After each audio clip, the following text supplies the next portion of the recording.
Hi! Hello! నమస్తే. Welcome to సెసి TV. మరి ఈ రోజైతే ఈనాడు సంస్థల చైర్మన్ శ్రీ రామోజీరావు గారైతే అసమయం జరగడం జరిగింది. మరి ఆయన ప్రస్థానం ఎలా స్టార్ట్ చేశారు? ఒక సాధారణ రైతు కుటుంబంలో పుట్టి ఇవాళ ఈనాడు సంస్థల్ని ప్రపంచవ్యాప్తంగా ప్రఖ్యాతిగా చూపించారు. మరి ఆయన ప్రస్థానం ఎలా మొదలైంది? ఆయన ఏ ఊర్లో పుట్టారనేది ఈ వీడియోలో అయితే మనం తెలుసుకుందాము. సార్ నమస్కారం సార్. నమస్తే. సార్ ఏంటి సార్ రామోజీరావు గారి ప్రస్థానం ఎలా మొదలైంది? ఎలా వచ్చారు ఇండస్ట్రీకి? రామోజీ గారు కృష్ణా జిల్లా గుడివాడ ఆ ప్రాంతంలో పెదపారుపూడిలో పుట్టారు. ఆయన వయసు ప్రస్తుతం 88 ఏళ్ళు. ఆయన మామూలుగా ఒక సాధారణ రైతు కుటుంబంలో పుట్టాడు. ఆయనకి పెట్టిన పేరేమో రామయ్య, చెరుకూరి రామయ్య. అది కూడా తాత చనిపోయిన ఒక 10 రోజులు, ఒక వారం 10 రోజుల్లో ఈయన పుట్టాడు అన్న ఒక ఉద్దేశ్యంతో ఆయన పేరు పెడితే, లేదు అది బాగా ముసలోళ్ళ పేరులాగుంది. నేను 100% నేను కొత్త యువకుడిని కదా అని ఆ రోజు నుంచి ఆయన రామోజీగా మొత్తానికి తాను జీ అంటే గారు అని ఆయన మార్చేసుకున్నాడు. అది అది ఆయనకి ఆ చిన్న వయసులోనే ఆయనకి అలాంటి ఆలోచన ఎలా వచ్చింది ఏందని తెలీదు. అప్పటినుంచి ఆయన జీవితంలో చాలా మార్పులు అలా మార్చుకుంటూ రావడము అనేది పేరు నుంచి మొదలుపెట్టాడు ఆయన. వాళ్ళ ఆవిడ పేరు రమణమ్మ. ఆమె కూడా రమాదేవిగా పేరు మార్చుకుంది. సరే సైమల్టేనియస్‌గా నరేంద్ర చౌదరి భార్య ఎన్‌టీవీ భార్య పేరు కూడా రమాదేవి. ఈమె మళ్ళీ ఇమేజ్ అనే ఒకానొక అడ్వర్టైజింగ్ ఏజెన్సీ నిర్వహణ ఇవన్నీ జరిగినాయి. చేసింది. అంటే ఆమె కూడా కొంత సమర్థురాలు. వాళ్ళ ఇంటి పేరు తాతినేని. ఆమె యొక్క బంధువులు కూడా ఈ కంపెనీలో డాల్ఫిన్, ఈనాడు వాటిలో వీటిలో ఉన్నారు. మార్గదర్శి వాటిలో వీటిలో ఉన్నారు. అయితే రామోజీ ఫస్టు చిన్నప్పటి నుంచి ఆయనకున్న గుణగణాలేంటంటే బొమ్మలేసేవాడు ఆయన. ఒక బాల్ ఠాకరే ఏ విధంగా కార్టూన్‌లు వేయడంతో ఇంత పెద్ద రాజకీయ లెజెండరీగా ఎలా తయారయ్యాడో, ఈయన కూడా ఫస్ట్ స్టార్టింగ్ ఒక ఆర్టిస్టు. ఢిల్లీలో ఒకానొక పత్రికలో ఆర్టిస్ట్‌గా ఉద్యోగం మొదలుపెట్టడానికి ఎళ్ళాడు. అక్కడి నుంచి ఆహ్, హ్మ్, హైదరాబాదొచ్చాడు. అసలు రామోజీ ఎక్కడో ఒక ఊరు. ఆ ఊర్లో ఇంటర్వ్యూకెళ్ళాడు. ఇంటర్వ్యూకెళ్తే రిజెక్ట్ అయ్యాడు ఈయన. అప్పుడు అనుకున్నాడట. నేను ఇంటర్వ్యూ రిజెక్ట్ అవ్వడం కాదు. నేనే చాలా మందిని ఇంటర్వ్యూ చేసి వాళ్ళకి ఉద్యోగాలు ఇవ్వాలని అప్పుడు అనుకున్నాడు ఈయన. అలా ఈ రోజున రామోజీ అనేవాడి సంస్థలోంచి కేవలం జర్నలిస్టులు 50,000 మంది బయటకొచ్చి భారతదేశ వ్యాప్తంగా అక్కడక్కడ పనిచేస్తున్నారు. వాళ్ళెవ్వరు గాని ఈయన్ని మళ్ళీ మర్చిపోరు. ఈయన యొక్క సేవల్ని వాళ్ళు ఈయనకి చేసిన ఇది మర్చిపోరు. అలా ఎప్పుడైతే రామోజీరావు ఇక్కడికి హైదరాబాద్‌కొచ్చాడు ఢిల్లీ నుంచి. ఇక్కడ ఆయన ఫస్ట్ ప్రారంభించిందేంటంటే వసుంధర ఫెర్టిలైజర్స్. వసుంధర ఫెర్టిలైజర్స్ నలుగురు భాగస్వాములతో కలిసి ఈయన స్థాపించాడు. అది నష్టాల్లో కూరుకుపోయింది. దీంతో ఆయన ఏమనుకున్నాడంటే, ఆ నష్టాలన్నిటిని తనే తీసుకొని భరించి అక్కడితో దాన్ని ముగించేసి, ఇక భాగస్వామ్యం పార్ట్నర్‌షిప్ చేయకూడదు అని ఒక పెద్ద డెసిషన్ తీసుకున్నాడు. భాగస్వామ్యం అనే దాన్ని పక్కన పెట్టి, అక్కడి నుంచి ఆహ్, వసుంధర అంటే భూమి. భూమికి సంబంధించిన ఎరువుల వ్యాపారం తొలిగా ఆయన చేసింది. అయితే అంటే ఒకళ్ళ దగ్గర ఉద్యోగాలు చేయకూడదు. ఇంక మనకొద్దు అనుకున్న కోణంలో ఆయన చేసిన ఒకానొక ఇదిది. అయితే ఇక్కడ ఏం జరిగిందంటే ఫెర్టిలైజర్స్ అనేది పక్కన పెడితే అన్నదాత అనే ఒక పత్రిక తీసుకొచ్చి రైతులకి సాయంగా నిలుద్దాము అనే ఒక ఇంటెన్షన్‌తో ఆయన వర్క్ చేసారు. వర్క్ చేసిన తర్వాత అన్నదాత క్లిక్ అయింది. రైతులందరికీ చాలా ఉపయోగకరంగా అది మారడం మొదలైంది. ఆ రోజుల్లో ఎంతో పైసలయ్యేది పత్రిక. ఇన్ని పైసలని ఇదయ్యేది. అయిపోయిన తర్వాత ఆయన లేదు మనం ఏదన్నా హోటల్ వ్యాపారానికి వెళ్దాము అనే కోణంలో ఆయన హోటల్ వ్యాపారానికెళ్ళాడు. అక్కడ ఏదో ముందు సందీప్ అనే పేరు మీద హోటల్ విశాఖపట్నంలో కడదామనుకుంటే, ఆ పేరు మీద ఎవరో రిజిస్టర్ చేశారు ఆ పేరుని. అప్పుడు డాల్ఫిన్ హోటల్స్ అంటే సముద్ర తీరం గదా! డాల్ఫిన్స్, చేపలు వాటికి సంబంధించిన లాంగ్వేజ్ ఉంటే బావుంటదని డాల్ఫిన్ హోటల్స్ పెట్టాడు. పెడుతూ ఉన్న క్రమంలో కడుతూ ఉంటే ఈయన ఏదన్నా పత్రిక వార్తా సమాచారం సేకరిద్దాము అని అనుకున్న క్రమంలో అక్కడేం జరిగేదంటే మధ్యాహ్నం వచ్చేవి. ఆంధ్రపత్రిక, ఆంధ్రభూమి, ఆంధ్రజ్యోతి ఇవన్నీ. ఆ మధ్యాహ్నం వచ్చేసరికి ఈయనకి అర్థం కాల. ఒక వార్త ఎవడైనా ఉదయాన్నే తెలుసుకోవాలనుకుంటాడు. మధ్యాహ్నం వాడు ఒక మిడ్ డేలో ఉండగా వాడు వార్త ఏం జరిగిందో తెలుసుకోవడానికి ప్రయత్నం చేయడు. అది కూడా నిన్నెప్పుడో జరిగిన వార్తని. ఎర్లీ మార్నింగే వార్త ఎందుకు మనకు అందకపోతుంది అనే ఆలోచనలో ఆయన చేస్తుండగా ఈయనకి ఆంధ్రజ్యోతి పత్రిక నిర్వాహకుడు ఫ్లైట్‌లో తగిలాడు. ఏంటండి ఈ విధంగా మీరు విశాఖపట్నం నుంచి మీరు ఎడిషన్ ప్రారంభించొచ్చు కదా! అంటే, లేదండి నాకు ఐడియా లేదు. ఇప్పటికే ఇది చాలా భారంగా ఉంది అన్న కోణంలో ఆయన కొద్దిగా విరక్తిగా మాట్లాడడంతో, లేదు విశాఖలో గ్యాప్ ఉంది.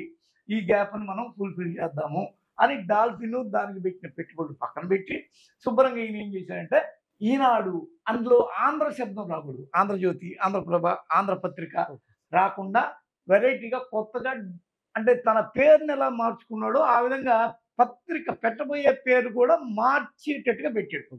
ఈనాడు అని ఒక చిన్న షెడ్‌లో నక్కావారిపాలెం మీద ఉంటది. అక్కడ సీతమ్మ దారిలో. ఎక్కడ? వైజాగ్. వైజాగ్‌లో. అక్కడ ఒక షెడ్‌లో 5,000 కాపీలతో ఈనాడు ప్రస్థానం మొదలైంది. Okay sir. సార్ అందులో చూసుకుంటే మరి ఈనాడు పత్రిక స్థాపించేసి మరో 2 నెలల్లో 50 ఏళ్ళు పూర్తవబోతుంది. మరి 50 ఏళ్ళు పూర్తయ్యే ఒక గొప్ప రోజున మరి ఆయనైతే లేకుండా పోయారు. దీన్ని బట్టి ఏం అంటే చెప్పుకోవచ్చంటారు? 50 ఏళ్ళు అనేవి ఆ తర్వాత 100 ఏళ్ళు కూడా రేపు రావచ్చు. అదే సమయంలో మీరు ఇందాక అన్నమాట 50 ఏళ్ళు అని అన్నారు గదా! కరోనా సమయంలో అందరూ ఆన్‌లైన్ చూస్తుంటే పత్రిక అనే దాన్ని ఫిజికల్‌గా ఎవరు తీసుకోవట్లేదు, చదవట్లేదు అన్న కోణంలో దాన్నసలు మూసేద్దామని కూడా ఈయన యొక్క వారసులు అనుకున్నారు. కిరణ్ యొక్క ఆధ్వర్యంలో ఈయన పెద్ద కొడుకు కిరణ్ ఆధ్వర్యంలో కొన్ని టాక్స్ జరిగాయని అప్పుడు వార్త చాలా గుప్పుమంది. అంటే మామూలుగానే పేపర్ అనేది రూ. 10 ఖర్చయితే రూ. 5-6కి అమ్ముకోవాలి. దాన్ని లాభానికి అమ్ముకునే పరిస్థితి ఉండదు. దానిలో వచ్చే యాడ్స్ అదే ప్రకటనల ద్వారానే వీళ్ళకి ఎక్కువ లబ్ధి చేకూరుతది. ఇది పులిట్జర్ అనేవాడు కనుక్కున్నాడు. పులిట్జర్ అనేవాడి ఫార్ములా ఏందంటే, వాడు ఎంత అమ్మినా గానీ వార్త, ఉప్పు 2 ఒకటే. అయి అవసరమే. కానీ వాటికి విలువ ఉండదు. ఉప్పు కూడా మీకు సాల్ట్ చూడండి. నూనె పెరిగినట్టు సాల్ట్ పెరగదు. ఇప్పుడేదో 10, 20కి అయిందేమో గానీ ఆ రోజుల్లో పైసలే గదా! అంటే అయి అవసరమే. కానీ వాటికి విలువ ఉండదు. అలాంటి వాటికి విలువ కల్పియాలంటే దాని ద్వారా నేరుగా మనకి సాధ్యం కాదు అని పులిట్జర్ అనేవాడు పత్రికని రూపాయికిచ్చి ప్రకటనని రూ. 10 చేసామనుకోండి, మనం అప్పుడు గగటాన్ అవుతామనే ఒక దాన్ని తీసుకొచ్చిన తర్వాత ఈ రోజున పత్రిక అనేది ఇప్పటికీ దాని ట్రెండ్ అదే ఉంది. అంటే రూ. 10 లోపు. ఆహా! అంటే అమ్మకమేమో అక్కడ తయారీ అయిన ఖర్చేమో డబుల్ ఉంటది. అమ్మేదేమో నువ్వు దీనికి అమ్మాలి. సగానికి సగం తగ్గించి అమ్మాలి. అలాంటి కండిషన్‌లో ఉన్న పత్రికని కరోనా కాలంలో వ్యాపారాన్ని స్తబ్దయిపోవడం వల్ల, ఎలాంటి ప్రకటన రాకపోవడం వల్ల, గవర్నమెంట్‌లు లేకపోవడం వల్ల ఇలాంటి చాలా సమస్యలతో పత్రికని క్లోజ్ చేసేద్దాం అనుకున్నారు. మొన్నంటే మొన్న కూడా ఈ పత్రికలను ఎక్కడ పడితే అక్కడ ఫ్రీగా కూడా ఇచ్చారు. అది వేరే విషయం. అయితే అంటే 50 ఏళ్ళు, 100 ఏళ్ళు అనే క్రైటీరియా కాదు గానీ, ఆయన ఈ పత్రిక నడపడంలో కూడా చాలా ఒడిదుడుకులు ఎదుర్కొన్నాడు. అసలు ఒక సమయంలో అయితే ఈయన సంపాదకుడు కాదు. ఈయనెవరు? వ్యాపారి. ఈయన జర్నలిజంలో డూస్, డోంట్స్ ఈయనకేం తెలీదు. ఇప్పుడు రాధాకృష్ణ అన్న జర్నలిస్టు. ఈయన కాడు. ఈయన ఫస్ట్ పత్రికని ఏబీకే ప్రసాద్ అని ఆయన్ని పెట్టుకొని, ఆయన సంపాదకుడిగా పెట్టుకొని, దాన్నేదన్నా చేసుకుందామని వచ్చాడు. అంతే తప్ప ఈయన కాడు. కానీ సంపాదకులు ఎవరికి ఈయన బోర్డ్‌లో అవకాశం లేకపోవడంతో వాళ్ళు స్ట్రైక్ చేశారు. స్ట్రైక్ చేయడంతో స్టార్ట్ అయిన రోజుల్లోనే 3 నెలలు ఇది మూతపడింది ఈనాడు. ఆ తర్వాత ఈయనేదో పెనాల్టీ కూడా పడింది. దాన్ని కూడా కట్టాల్సిన పరిస్థితి ఏర్పడింది అని కూడా అన్నారు. ఆ తర్వాత మళ్ళీ తిరిగి ఎన్ని విప్లవాత్మకమైన మార్పులంటే అన్ని విప్లవాత్మకమైన మార్పులు. అసలు గ్రామీణ స్థాయిలో విలేకరులను ఏర్పాటు చేయాలి. అంటే స్టింగర్‌ని ఏర్పాటు చేయాలన్న టెండెన్సీ తీసుకొచ్చింది ఈయన. అలా అంటే రూట్ లెవెల్‌లోకి వార్తను పంపించి, దాంతో పాటు మార్కెటింగ్ వాళ్ళని కూడా పంపించి, దాంతో పాటు వార్త సేకరణ ఎలాగో ప్రకటన సేకరణ అలాగే చేసుకొని, ఆ రెండిటిని మిక్స్ చేసి ఈనాడు ప్రకటనలనే వాటిని ఈ రోజుకి మీకు యూట్యూబ్‌లో కూడా ఆ ప్రకటనకు సంబంధించిన ఇది వస్తుంటది. ఏవి? రామోజీ ఫిలిం సిటీ గాని, రామోజీ సంస్థలు గాని. ప్రకటన అంటే మీకేదన్నా కావాలంటే మాకు ప్రకటన చేసుకోండి అనే వరకు. అంటే ప్రకటనల మీద చాలా ఎక్కువ ఫోకస్ పెట్టాడు. అంటే బిజినెస్ ఆ విధంగా బిజినెస్ ఆ విధంగా ప్రకటనలకంటూ పెద్ద ఇదిచ్చి జిల్లా ఎడిషన్ తీసుకొచ్చి ఇలా ఎన్నో ఇక్కడిది లేదు అంటే ఇంటింటిలో ఒక భాగాన్ని చేశాడు. ఒక సమయంలో 6 కోట్ల మందిలో చదువుకున్న వాళ్ళు ఎంతమంది? 1,00,00,000 మంది. 1,00,00,000 మందిలో చదివే వాళ్ళు ఎంతమంది? ఇంతమంది. వాళ్ళలో మనం ఆకర్షించాలంటే ఏం చేయాలి? భాష ముఖ్యం. అంతకుముందు 'ఆంధ్రజ్యోతి', 'ఆంధ్రప్రభ', 'ఆంధ్రపత్రిక' ఇలాంటివన్నీ బ్రాహ్మణ సామాజిక వర్గాల చేతుల్లో ఉండి వాళ్ళు ఒక అంతులేని సాహిత్యంతో కూడుకున్న భాష రాసేవాళ్ళు. లేదు మనం ఆ భాషను చెదరగొట్టాలి. భాష అనే దాన్ని మళ్ళీ ప్రత్యేకించి ఒక బోధరాజు రాధాకృష్ణ అని ఒకడిని పెట్టి ఆ భాషా సంస్కరణ చెయ్యి. అసలు తెలుగులో చాలా పదాలు లేవు. వాటిని అసలు తెలుగులో ఇప్పుడు ఇది ఉంది. మీరు ఈనాడులో దీన్ని చరవాణి అంటారు. అంటే సామాన్యుడికి కూడా అర్థమయ్యే అర్థమయ్యే పదాలతోటి పదాలు అంటే సామాన్యుడు మామూలుగా సెల్ ఫోనే అర్థమవుద్ది. వాడు దానికి అలవాటు పడ్డాడు. కానీ మళ్ళీ రివర్స్ టెండెన్సీకి వచ్చాడు. ఏమని అసలు తెలుగులో దీన్ని ఏమంటారు? ఆ తెలుగులో పదాలను జొప్పించడము అనే ఒక విప్లవాత్మకమైన మార్పును తీసుకొచ్చి అంటే ఇంటింటిలో భాగం అవ్వడము అనే వరకు ఆయన ప్రస్థానం 74 నుంచి 95 వరకు పత్రికా ప్రస్థానం మాత్రమే నడుపుకుంటూ వచ్చి మధ్యలో ప్రియా పచ్చడి పెట్టి దాని ద్వారా ఫుడ్స్ పెట్టి వాటిని కూడా జనాల్లోకి దగ్గరికి చేర్చి మార్గదర్శి చిట్స్ అంతకన్నా ముందు పెట్టి ఆ మార్గదర్శి చిట్స్ ద్వారా మళ్ళీ జనాల్లో ఉన్న ఇది తీసుకోవడం, చిట్టీలు వేయడం, ఆ తర్వాత చిట్టీల ద్వారా తీసుకోవడం అంటే ప్యారలల్‌గా బ్యాకప్‌ని జాగ్రత్తగా హ్యాండిల్ చేసుకుంటూ పత్రిక అంటే పత్రిక. ఒక సమయంలో ఆ పత్రిక లార్జెస్ట్ అయింది స్టేట్‌లో. దేశంలోనే ఏడో అతిపెద్ద పత్రిక అయింది. వాటన్నిటిని మళ్ళీ బ్యాలెన్స్ చేసుకుంటూ అంటే ఇప్పుడు 'ఆంధ్రజ్యోతి' అంటే 'ఆంధ్రజ్యోతి', 'ఆంధ్రపత్రిక' అంటే 'ఆంధ్రపత్రిక', 'ఆంధ్రభూమి' అంటే 'ఆంధ్రభూమి' అట్లా ఉండేది. కానీ ఈయన వ్యాపారాలను మిక్స్ చేశాడు. ఈయన వ్యాపారాత్మక బుద్ధి. ఇప్పుడు పత్రిక పెట్టాము, వార్త ఇచ్చాము. వార్తే కాదు ప్రకటన కూడా తీసుకోవాలి అనే ఒక ఫార్ములా కనిపెట్టి ఇదే కాదు దీనికో బ్యాకప్ ఉండాలి 'ప్రియ', 'మార్గదర్శి'. ఆ తర్వాత ఇదే కాదు ఇంకా టీవీ పెట్టి సార్ అందులో ఇంకోటి ఏంటంటే మరి ఆయన ఇదే పత్రికా రంగంలో కాకుండా వ్యాపార రంగంలో కాకుండా మరి ఆయన నిర్మాణ రంగంలో కూడా దిగారు. 'ఉషా కిరణ్ మూవీస్' అని చెప్పేసి. అంటే ఒక మనిషికి ఎన్నేసి పిచ్చి కళలు ఉంటాయో చిన్నప్పుడు. ఒక మనిషి చిన్నప్పుడు బాల్యంలో ఏం కలగంటాడంటే నేను ఐఏఎస్ అవుతా, ఐపీఎస్ అవుతా, డాక్టర్ అవుతా, యాక్టర్ అవుతా అని చెప్పి చాలా కలలుగంటాడు. వాటన్నిటిని తీర్చుకోగలిగాడు ఈయన. ఇప్పుడు టీవీని పెట్టాడు 1990లో. అదే ఫస్ట్ టీవీ. ఈ టీవీ అక్కడి నుంచి టీవీల చరిత్ర మొదలైంది. అక్కడి నుంచి సీరియల్ 'విధి', 'అన్వేషణ' ఏంది ఏవో పేర్లు వాటికి సంబంధించి వాళ్ళ కొడుకు కూడా ఇన్వాల్వ్‌మెంటు. అలా అలా ఆ తర్వాత 'మౌన పోరాటం', 'అశ్విని' ఆ తర్వాత 'శ్రీవారికి ప్రేమ లేఖ' ఈయన ఫస్ట్ సినిమా 'జంధ్యాలదది'. ఆ తర్వాత 45 సినిమాలు తీశాడు. వాటిల్లో బ్లాక్ బస్టర్ హిట్స్ ఉన్నాయి. ఫ్లాపులున్నాయి. అలా ఎన్నో అంటే సినిమా నిర్మాణ రంగం, మయూరు డిస్ట్రిబ్యూటర్స్, పచ్చళ్ళు అవి ఇవి అలా ఒక పెద్ద లాస్ట్‌కి 'Ramoji film city'. 'Ramoji film సిటీని' తీసుకొచ్చి ఈరోజు 2000 ఎకరాలు, 3000 ఎకరాల్లో అదొక పెద్ద సామ్రాజ్యం. గిన్నిస్ బుక్ రికార్డ్ ఎక్కింది.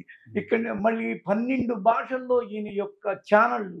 ఆ ఛానళ్ళు గుజరాత్‌లో కూడా ఒక ఛానల్ పెట్టడం. విచిత్రమైన విషయం ఏందంటే ఈయనకి ఉన్న నెట్‌వర్క్‌కి మోడీ అంతటోడు కూడా అచ్చెరువుంది. ఏ ఏ ఆంధ్ర, తెలంగాణ ముఖ్యమంత్రులకి వెనకాల సీట్లేస్తే ఈయనకి ముందు సీట్లేసేవాళ్ళు. ఆయన ప్రమాణ స్వీకారం అప్పుడు. అంతగా ఈయన ప్రాచుర్యం పొందాడు దేశవ్యాప్తంగా. అందులో చూసుకుంటే 'రామోజీ ఫిల్మ్ సిటీ' హ్మ్. కొన్నేళ్ల చరిత్ర సార్. అది చూసుకుంటే మరి భారతదేశం కాదు ఏషియా మొత్తంలోనే నంబర్ 1 స్థానంలో అయితే ఉందని చెప్పుకోవచ్చు. సో ఈ విధంగా చూసుకుంటే మన తెలుగు సినిమాలే కాదు ఇండియాలో ఎన్ని రంగాల సినిమా పరిశ్రమలు ఉన్నా అన్ని రంగాల సినిమా పరిశ్రమ కూడా ఇక్కడికొచ్చి షూట్ చేసుకునే విధంగా. సో అందులో చూసుకుంటే మరి ప్రపంచవ్యాప్తంగా కూడా రామోజీరావు గారు అంటే సినీ ఇండస్ట్రీ గాని ఒక మొఘల్ మూవీ 'మొఘల్' లాగా లెజెండ్ లాగా ఒక అనితర సాధ్యుడాయన.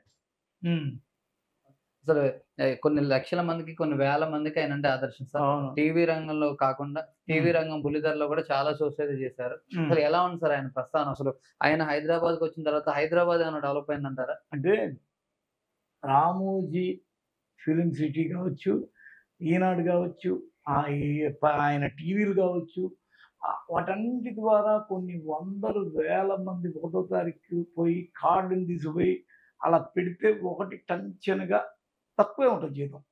టంచనగా అయితే శాలరీ పడిపోద్ది. అలాంటి ఒక దీన్ని తీసుకొచ్చి ఈయనకి పోటీగా 'వార్త' అనే ఒక పత్రిక పెట్టాడు సంఘి. మామూలుగా వాళ్ళు మార్వాడి కల్చర్, అగర్వాల్ కల్చర్. ఇతనికి వాళ్ళకి ఏదో సరిహద్దు గొడవలు వస్తే సంఘి వాళ్ళు అరే ఇతనికి ఈనాడు ఉందని కదా ఈయన అంత ఇదిగా ఫీల్ అవుతున్నాడు, మేము కూడా వార్తని పత్రిక పెడతామని చెప్పి వార్త పత్రిక పెట్టి వాళ్ళు నడపలేక విచిత్రమైన విషయం ఏంటంటే వార్తలో అరే జీతాలు ఇస్తున్నారా అని చెప్పి ఒకరికొకరు ఫోన్ చేస్తున్నాడు 2-3 నెలలకు ఒకసారి. అలాంటి దారుణమైన పరిస్థితుల్లోంచి ఈయన ఎప్పుడు కానీ ఈనాడు అనే ఒక సంస్థల్లో ఎప్పుడు కానీ ఇది అనేది ఏది శాలరీ అనేది పడకపోవడం అలాంటిది ఉండకపోయేది. అలాంటి ప్రామాణికాలు తన యొక్క సంస్థల్లో అలాంటి ప్రామాణికాలని ప్రవేశపెట్టి చాలా మందికి ఆదర్శం. ఈరోజు ఎన్టీవీ, టీవీ9 ఇవన్నీ శాలరీని చాలా ప్రాంప్ట్‌గా ఇస్తున్నాయంటే ఈయన చూపించిన దారి. అలాంటి ప్రామాణికాల్ని ఒక మీడియా వార్తా వ్యవస్థల్లో జొప్పించి తర్వాత వ్యాపార రంగంలో కూడా దానికంటూ ఒక ఇది స్టాండర్డ్‌ని ప్రవేశపెట్టి తాను ఏ వ్యాపారం చేసినా నిలకడగా, నిదానంగా, పద్ధతిగా చేద్దామన్న ఒక ఆలోచన తీసుకొచ్చి తాను పుట్టగా ఎవరు వ్యాపారి కాదు, పుట్టగా ఎవరు జర్నలిస్ట్ కాదు, పుట్టగా ఎవరు ఇంకోటి కాదు. ఎన్నెన్నో మార్పులు ఒక సమయంలో ఆయన జ్యోతిష్యమే పెట్టకూడదు. ఆయన ఎవరు కమ్యూనిస్ట్ భావజాలంతో ఎక్కువగా చదువుకున్నాడు కాలేజీలో. జ్యోతిష్యం అనేది పెట్టి దాన్ని నేను పత్రికల్లో ప్రింట్ చేసి దాని ద్వారా వచ్చే 10 మంది పాఠకులు నాకు అక్కర్లేదు అని అనుకున్నాడు. మళ్ళీ మారాడు. ఇప్పుడు ఈ రోజుల్లో ఆధ్యాత్మికతలోకి దిగాడు. దిగి ఓం అని ఏదో ఒక ఛానల్ పెట్టాడు. ఆ భక్తికి కూడా వచ్చాడు. అంటే వయసు పెరిగే కొద్దీ ఆయనకు మెచ్యూరిటీ లెవెల్స్ పెరిగే కొద్దీ ఆధ్యాత్మిక రంగంలో కూడా మనం అది కూడా నిజమే, దానికి ప్రేక్షకులు ఉన్నారు, పాఠకులు ఉన్నారు అని దానిలో కూడా దిగాడు. ఆ తర్వాత చతుర, విపుల, సితార ఇలాంటివన్నిటిని తీసుకొచ్చి సాహిత్యానికి ఎక్కువ వాల్యూ ఇచ్చాడు. చతుర, సితార ఇవన్నీ సితార అయితే సినిమా పత్రిక అయితే, చతుర, విపుల అంటే నవళ్ళు, మినీ నవళ్ళు వాటిలో పోటీ పెట్టడం అలాంటి ఎన్నో కథలు చిన్నప్పుడు మేమంతా చదివిన పరిస్థితులు ఈ రోజులు అవి లేవు. వాటిని చదివి కొంత నాలెడ్జ్. నేనైతే ఒక నవల చదివా. అదేంటంటే అనగనగా ఒక ఎన్ఆర్ఐ గుంటూరుకి వచ్చి 20 ఏళ్ల తర్వాత ఒక మిర్చి బజ్జీ తిని తిరిగి వెళితే ఆయనకి ఆరోగ్యం చెడిపోయిందట. చెడిపోతే ఆయన చనిపోతూ ఒక ఇది రాశాడు నవల. ఏంటంటే మీ శరీరాన్ని అత్యంత సున్నితంగా ఉంచుకోకండి. ఆ శరీరాన్ని అప్పుడప్పుడు రఫ్ అండ్ టఫ్ ఉన్న ఇవి కూడా ఇంగ్రీడియంట్స్ కూడా లోపలికి వెళ్ళాలి. అప్పుడే అది టఫ్‌గా ఉంటుంది. నేను 20 ఏళ్ళు అత్యంత నీట్‌గా ఆహారాన్ని బాగా క్లీన్ హైజీనిక్ ఫుడ్ తీసుకోవడం వల్ల నా ఒళ్ళంతా చాలా డెలికేట్ పోయి పొరపాటున ఒక బండిలో మిర్చి బజ్జీ తినడం వల్ల అది తట్టుకోలేక నా శరీరం ఈరోజు మొత్తం పాయిజనస్ అయిపోయి నేను చనిపోయే పరిస్థితి వచ్చింది. మీరు ఈ జాగ్రత్త అయితే మస్ట్ అండ్ షుడ్‌గా తీసుకోండి అంటే నా జీవితంలో చిన్నప్పటి నుంచి ఆ నవల చదివినప్పటి నుంచి నేను దాన్ని ఫార్ములా ఫాలో అవుతా. నేనేం తెలుసా ఎక్కడ పడితే అక్కడ ఫుడ్ తింటా. ఎక్కడ పడితే అక్కడ నీళ్ళు తాగుతా. ఎందుకు తెలుసా? అది గాని నువ్వు అసలు టీకా అనేదే అది.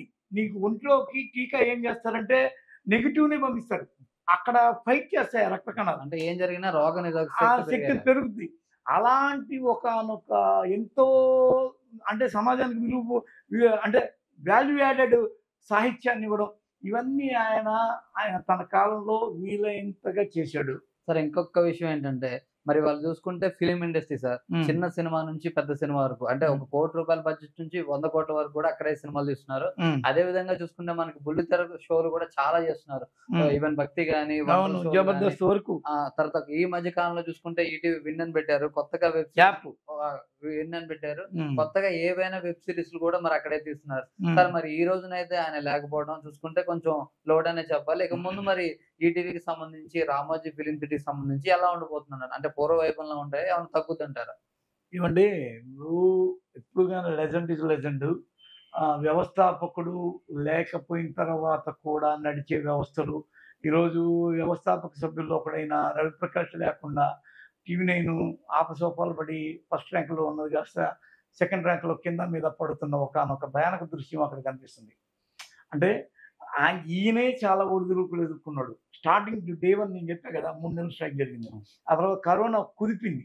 ఆ తర్వాత ఈనాడు అనేది ఈసారి కానీ ఎన్నికలు కానీ వైసీపీ వచ్చి ఉంటే ఈయనకి ప్రకటన లేక దాన్ని ఎత్తేసి ఉంటారేమో కూడా డౌట్ ఉంది. అలాంటి ఒడిదుడుకులు ఎదుర్కొని ట్రిక్కులు ఎన్నో ప్లే చేసి కిందపడి మీదపడి ఈయన చేసుకుంటూ వచ్చాడు. ఈయన స్థాయిలో రేపటి రోజున వాళ్ళ వారసత్వం ఇప్పుడు ఇవన్నీ కలిపి మనవాళ్ళకి ఇస్తున్నారు. సుమన్ కొడుకులు, కిరణ్ కొడుకులు వాళ్ళందరూ కలిపి ఇస్తున్నారు. మనవళ్ళు, మనవరాళ్ళు. ఇప్పుడు కూడా ఆయన భౌతికాయానికి ఒక మనవడు వచ్చి ఇది చేస్తేనే అంత్యక్రియలు జరగబోతున్నాయి. అంటే వారసులకి ఇవ్వబోతారు. వారసులు వాళ్ళు పోలిష్‌గా విదేశాల్లో నేర్చుకొచ్చిన ట్రిక్‌లు, టెక్నిక్‌లు వేరు. ఈయన వారసత్వంగా ఇప్పుడు రిలయన్స్ ఉంది. రిలయన్స్‌ని ముఖేష్ అంబానీ నడిపినంత గొప్పగా అనిల్ అంబానీ నడపలేకపోయాడు. వాటిలో కొన్ని తేడాలుంటాయి. ఎప్పుడు గాని ఆ గ్రిప్పు, ఇది ట్రిక్ ప్లే అనేది పట్టుకోవడం అనేది కూడా చాలా తెలిసుండాలి. రేపటి రోజున కిరణ్ ఇప్పటి వరకు ఆయనే లాక్కొచ్చాడు మోస్ట్‌లీ. ఎందుకంటే అంతర్లీనంగా భాగస్వామి అయిపోయి చేయాల్సిందంతా చేసుకుంటూ వచ్చాడు కిరణ్ కాదంట్లా. ఇప్పుడు మళ్ళీ ఆయనే తల ఇప్పుడు పైన పెట్టుకొని మొత్తం నడపాలి. దీని మీద ఆయన ఏం చేయగలడు, లేదు అనే దాని మీద ఒక సందిగ్ధత ఉంటది ఎప్పటికీ. ఆ కిరణ్ కూడా వయసు అయిపోయింది కాబట్టి ఈయన నెక్స్ట్ ఎవరు వాళ్ళ మనవళ్ళు, ఆ వారసులు వచ్చి దీన్ని ఎంత సమర్థవంతంగా నడుపుతారు. వాళ్ళ తాతగారు అసలు ఆయనేంది ఒక అబ్జర్వేషన్ ఉండాలి. ఆయన ఏ డయాస్ ఉండేది నుంచి ఇదంతా నిలుపుకొని వచ్చాడు. దాన్ని మనం ఎలా పట్టుకోగలం అనేది ఉండాలి. అందులో టెండెన్సీ బాగా మారుతుంది. ఈయన ప్రతి టెండెన్సీని మీరు ఆయన పట్టుకుంటా వచ్చిందుంటది. ఎప్పటికప్పుడు మార్పులు. ఇప్పుడు విపుల చేతిలో లేవు. ఎందుకు లేవు అంటే తీసేసాడు. ఒక సమయంలో ఈనాడుని కూడా తీసేద్దాం అనుకున్నారు. ఎందుకు అంటే మారిన కాలమాన పరిస్థితుల్లో వాటిని అప్‌డేట్ అవుతూ అరే! ఇది వద్దు అనుకుంటే వద్దు. నెట్ ఉంది చాలు కదా! అనుకున్నారు అందరూ. సార్ అందులో చూసుకుంటే ఆయన ఒకవైపు చూసుకుంటే సినిమా రంగానికి గాని, బుల్లితెర రంగానికి గాని చాలా సేవలు చేశారు. మరి తెలుగులో గూడా ఆయన ఇప్పుడు ప్రముఖులంతా గూడా దేశమంతా గూడా అక్షర యోగి అని గూడా పిలుస్తున్నారు. సో మరి ఫర్దర్‌గా చూసుకుంటే మీరన్నారు ఇందాక వైసీపీ ప్రభుత్వం ఉన్నప్పుడైతే కొంచెం ఇబ్బందికరంగా ఉండేది. మళ్ళీ టీడీపీ వచ్చిందని మంచిగా కొద్దిగా ఉందని పికప్ చెప్పేసి అయింది. పికప్ అయిందంటున్నారు. హ్మ్. సరే మరి ప్రభుత్వానికి అంటే రాజకీయానికి రామోజీరావు గారికి ఏంటి సంబంధం? ఆయన ఎప్పుడు కూడా ఎక్కడ నిలవలేదు. ఎప్పుడైతే ఇంటింటిగా అది పోయి ఒక భాగమైంది. ఈనాడు అని జనంలో నానిందో ఆ రోజు నుంచి ఈనాడుకి ఒక పాత్ర ఏర్పడింది తెలుగు సమాజంలో. ఇటు తెలంగాణ, అటు ఆంధ్ర ఆ రోజుల్లో ఉమ్మడి ఆంధ్రలో. పాత్ర ఎప్పుడైతే ఏర్పడిందో తమ కులపు వ్యక్తి అయిన రామారావు అందు కూడా ఈయన గుడివాడ, ఆయన గుడివాడ చుట్టుపక్కలే. వాళ్ళంతా ఒకే ఊరోళ్ళు. నాగేశ్వరరావు, ఎన్టీఆర్, రామోజీరావు వీళ్ళంతా ఒకే ప్రాంతం వాళ్ళు. ఎప్పుడైతే తమ ప్రాంతం వాళ్ళు తాను ఈ విధంగా పత్రికా రంగంలో రాణిస్తుంటే వాళ్ళు సినిమా రంగంలో రాణించేవారు. అలా అని వాళ్ళతో ఎవరితో నేను సినిమాలు తీయలా. కానీ రాణిస్తున్న వాళ్ళు ఒక రాజకీయ ప్రవేశం చేద్దాం అనుకున్నప్పుడు రామారావుని 1983లో ఆయన ఒక అఖండమైన యుగ పురుషుడు స్థాయిలో ఒక పెద్ద కటౌట్ కట్టి అక్షరాలతో నిలబెట్టి జనాల్లోకి వదిలి ఆ రోజున రామారావు అనేవాడిని ఇంత భారీ ఎత్తున చూపించిందే ఈనాడు రామోజీరావు. ఎన్నికల సమయంలో 1983లో. ఆ సమయంలో ఆయన ఆ తర్వాత 2 ఒడిదుడుకులు ఎదుర్కొన్నాడు. ఒకటి నాదెండ్ల భాస్కర్‌రావు, 2 చంద్రబాబు నాయుడు. నాదెండ్ల భాస్కర్‌రావు అప్పుడు సపోర్ట్ ఇచ్చింది ఈయనే. మళ్ళీ చంద్రబాబు నాయుడు ఈయన దగ్గర నుంచి రామారావు దగ్గర నుంచి కుర్చీ లాగున్నప్పుడు ఆయన్ని మళ్ళీ అధపాతాళంలో చూపించి అతను ఒక రోజుల్లో యుగ పురుషుడు అయినవాడు. ఆ తర్వాత పక్క రోజుల్లో ఆయన ఎవరు ఏంటి? ఆయన ఎంత తక్కువ స్థాయి వ్యక్తి అనే కోణంలో రామారావుని మళ్ళీ ఆవిష్కరించి ఆవిష్కరించిన దీన్ని మళ్ళీ జనాన్ని ఒప్పించాడు. ఓహో! రామారావు అనేవాడు వ్యక్తిగతంగా ఇలాంటి చెడ్డ లక్షణాలు కలిగి ఉన్నాడా? జనానికి ఏం తెలుసు? అని ఒప్పించాడు. అప్పటినుంచి ఆయన రాజకీయాల్లో ఒక భాగస్వామి అవుతూ ఈనాడు ఏమంటుంది? ఈనాడు కామెంట్ ఏంటి? రాజశేఖర్ రెడ్డి అనేవాడిని రెచ్చగొట్టి ఆయన ద్వారా కూడా ఒక పత్రిక టీవీని పెట్టించింది కూడా ఈనాడు, ఆంధ్రజ్యోతి లాంటి పత్రికలే. ఆ తర్వాత నుంచి వీళ్ళు ఒక భాగస్వామ్యం అయ్యి రాజకీయాల్లో పెనవేసుకొని వచ్చి ఈయన లాస్ట్‌లో రాసిపోయిన వ్యాసం నేను వినమన్నా జగన్ అరాచక పాలన అంతమొందించాల్సిందే. అంటే జనానికి పిలిపిచ్చాడు. అలాంటిది రాజకీయాలతో ఈయనకి అసలు ఈ మొన్న 5 ఏళ్ళు జగన్ మీద వీళ్ళు రాసిన వ్యతిరేక వార్తలు, ఈయన జగన్ ద్వారా పడ్డ పాట్లు, రాజశేఖర రెడ్డి హయాంలో మార్గదర్శి చిట్ ఫండ్స్, రిజర్వ్ బ్యాంక్ యొక్క అదే దాని యొక్క నార్మ్స్‌కి విభిన్నంగా ఉందని చెప్పి ఉండవల్లి అరుణ్ కుమార్ లాంటి ఆయన మాజీ ఎంపీ, లాయర్ కూడా. ఆయన ద్వారా ఈయన ఎదుర్కొన్న సమస్యలు చాలా ఉన్నాయి. సార్ మరి ఫైనల్‌గా చూసుకున్నట్లయితే మరి అంత్యక్రియలు అనేవి ఈ రోజు జరుగుతాయి సార్? అదే మనవడు రావాలంట కదా! Okay sir. వచ్చాక ఈ అంత్యక్రియలు జరుగుతాయి.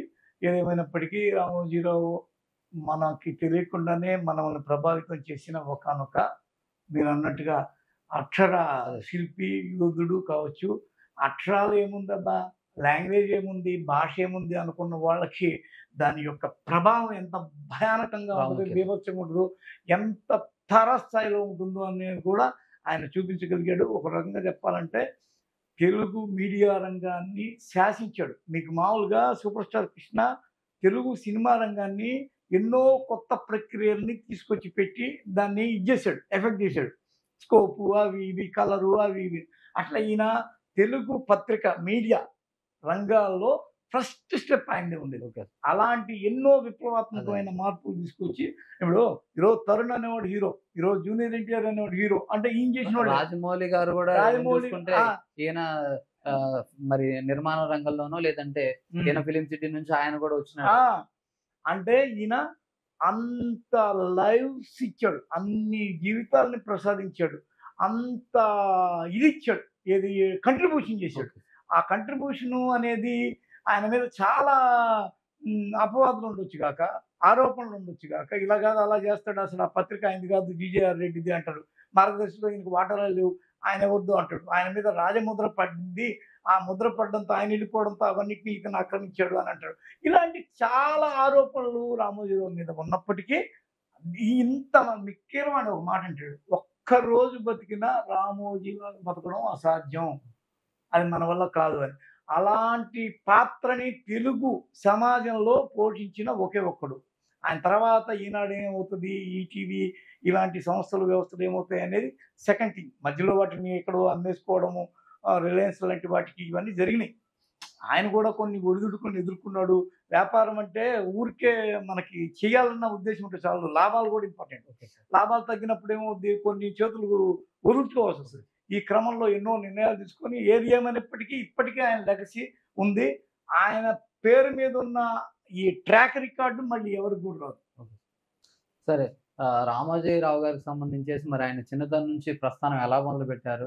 పూర్తిగా ఆయన ఇప్పటిదాకా గత 50 ఏళ్ల కెరియర్‌లో, 50 ఏళ్ల ఇండస్ట్రీ కెరియర్‌లో రకరకాల వ్యాపారాలు, బుల్లితెరకు గాని, వెండితెరకు గాని చాలా రకాల సేవలైతే అందించారు. మరి ఈ రోజున హైదరాబాద్‌లో చూసుకున్నట్లయితే ఇండియాలోనే, ఏషియాలోనే పెద్దదిగా ఫిల్మ్ సిటీ అయితే ఉంది. మరి ఈ రోజున ఆయన లేకపోవడం అనేది అందరికీ బాధాకరమే.